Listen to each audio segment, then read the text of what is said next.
So we've talked a lot about financial planning so far on this channel. We've talked about different accounts. I've mentioned doing stuff for yourself, like financial planning for yourself and how to do that. Now, we have to start, how do you do that on your own? You may be asking yourself, where do I start from? I don't have a talk to an advisor, I don't know the process. So I decided to make a series of videos talking about the process of financial planning and how to do it on your own. And the steps and the tools you can use with pen and paper is pretty simple, and how you can start doing that for yourself and kind of the mindset you should put yourself in and how to go about that. So first things first is we have to start the basis of that. And it's great to have a plan, but how do you build a plan if you have no idea where you want to go, right? So we're gonna draw a roadmap over time, starting from where you want to be, the end, but we have to start back at A, right? So we're gonna backtrack it. How do we start there though? How do we start where we wanna be at some point? Is we have to talk about goal setting. Goal setting is integral to financial planning or pretty much any part of your life, and it's great to go over how to best set that, and the mindset and conversations you can have with yourself or your spouse to talk about things. Once again though, my name is Aaron. Welcome to Cozy Financial Planning, and we'll get right into it.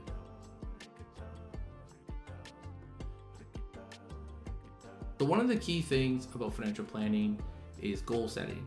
Where do we want to be, right? That's kind of what goal setting is. What do we want? What do we need in our lives? And how do we get there? So today we're gonna go over a little bit of goal setting, and you can sit down. You don't have to do this in 5 minutes. You can take your time. Now, however, let's go over the first step is, what is goal setting, right? How do we do that?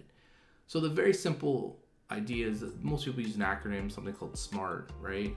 Specific, measurable, achievable, attainable, relevant, I use realistic, and then timely, right? Those are kind of the things.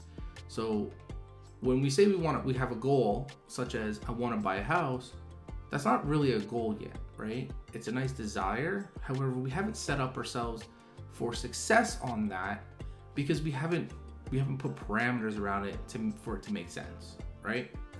So what all those letters mean is S means specific, so we want to make sure the goal is specific.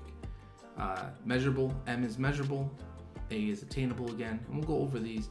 Relevant for R, realistic, and then timely. So if we want to buy a house, what we want to say is something, want to buy a house isn't really a goal yet, right? So when I say I want to buy a house, I want to do something like, I want to buy $1 million house in 5 years with 5% down, which is $50,000 in my savings account. And that's more of a realistic goal, right? Say I want to buy in the GTA or wherever you are, right, in your local town. That makes a lot. That goal now starts ticking off all those spots, right? So specific, we are specific. We want to buy a house worth X number of dollars, which is $1 million, just off the top of my head, and have only 5% down payment, $50,000. Now M is measurable. Can we measure this, right? When we said, I want to buy a house, how do you measure that? Yeah, you can measure it by buying the house, but that's like, other than the steps getting there, what do you do? Just magically happen? This doesn't normally happen. So in the case of something more specific, we can measure that, right? Are we going to be able to purchase the house, $1 million house, after 5 years? And do we have the $50,000 down payment? Those are pretty easy to measure. As you go along, you're going to check your goals.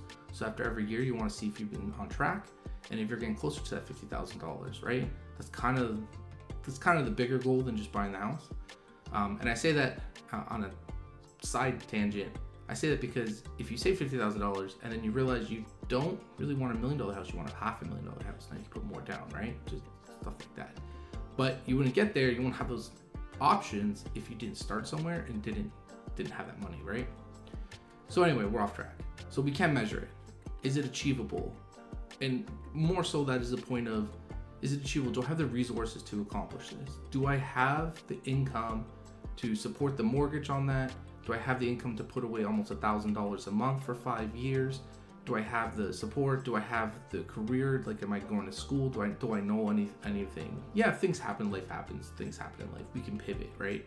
If we have a plan and goals, it's easier to pivot once we're on the path than it is to just, by the seat of our pants, flip over and do something else, right? When life just throws something at us, right? So yeah, in the sense of this, we do know achievable. We do have a career that can support this. I do have the money to do this, to save almost $1,000, right? Just for this goal. Is it relevant to my goals? Yep. I want a family. I would like to settle down and it's relevant to those. If I want to travel around the world, it's a little harder to want to buy such a big house if your goals are different, right? And then timely is, we have timely. It's five years, right? And to say that. Now, it wouldn't check off all those marks if some of those things didn't matter. It's not timely if you want $50,000, but we can only save $500 a month and not $1,000, and we want to do it in 5 years. We'd have to push that goal out closer to 10 years for that to make sense, right? And it's okay to go through this exercise and tinker with what we need to do. We do need to set expectations in our own life, and we can go over mindset at some point. However, we go look at the timing, but for this, we'll do it, right? But maybe when you review everything, you only can save $500 a month, which is okay. And you're like, I still want to buy a house in 5 years, but maybe it's a $600,000 house. And in that case, you have 5% down at $30,000 after 5 years, and you'll still be happy. Because you achieved the goal, right? You achieved 2 goals. You saved all that money, and then you purchased the house. That's pretty good. It's pretty straightforward. The only caveat is purchasing that house, because it's not fully in your control. You can go make bids, but here, no, say Levy. We'll worry about that another day. Anyway, now, when you sit down and have a conversation with yourself, and you're like, I've done this many times. You say, what are your goals? What are your financial goals? And people have a hard time struggling. It's not something to think about on a regular basis. Everyone has those desires. I want to buy another house. I want to buy a house. I want to go on trips. I want to help my kids pay for their wedding. I want to pay for kids' education. And they don't really know where to start. So you want to do something. One of the prompts I always use was, if someone gave you $50,000 today, what would you spend it on? And then you can answer that. Use that right now. What would you spend $50,000 if someone gave it to you today? Cash. No strings attached. Now, once you come up with an idea, well, I'll pay down debt. Okay. All of it on debt? Some of it on debt? A small portion on debt? Figure that out. It doesn't all have to be 100% on debt, but what else? Tell me more. If so, debt, maybe you want to buy a new car. Maybe you need a new vehicle. Maybe you want to buy a renovation. Maybe you want to put it towards a house. Okay. Do you want to put it all towards the down payment of a house? Do you want to put it all towards a trip, your kids' education? Anything like that, all towards retirement. And then what I always have people do after was to number their preferences, right? Their priorities, right? And you kind of, even if you can't really do that, the idea was always based on how much, like I could always do it based on how much of the $50,000 they would spend. So if they spent $40,000 of it on debt, then debt is a very big priority to them, right? Because they spent all this stuff. If they spent $5,000 on debt just to cover some high interest ones, that's fine. And they spent $25,000 for a down payment of a house, that's okay too. That's their life. But it sets their priority, right? They want to buy a house. So it's kind of 2-part here, right?